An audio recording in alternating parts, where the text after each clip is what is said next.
पापा के सहजादा आज दुल्हा बने ना, पापा के हो लडला आज बारात जइहे ना। जाकर कह दो पंडित जी से चल दे चंदन तैयार करो।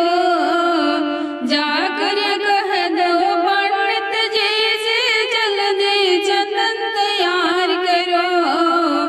चंदन की लगवैया रोड़ी की हो लगवैया आज दुल्हा बने ना, आज दुल्हा बने ना।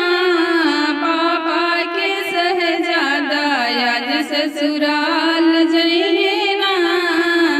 जाकर कह दो दर्जी से जल्दी सटवा तैयार करो। जाकर कह दो दर्जी से जल्दी कोटवा तैयार करो।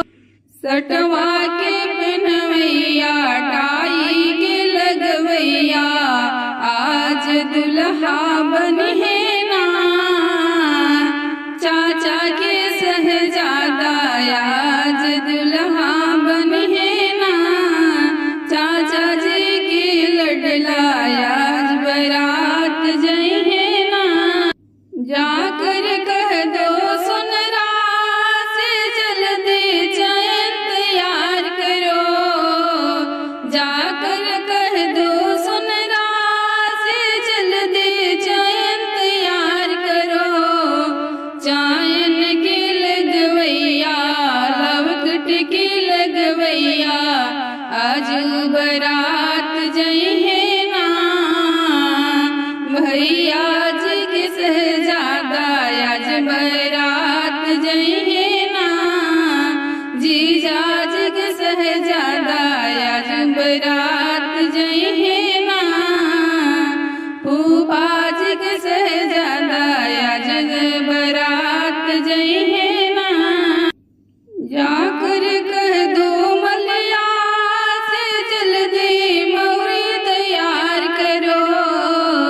जाकर कह दो मलिया से जल्दी मौरी तैयार करो। मौरी की लगवैया लरिया से सजवैया आज दुल्हा बने ना। मामा के सहजादा आज दुल्हा बने ना। मामा के लडला आज बारात जइहे ना। पापा के सहजादा आज ससुराल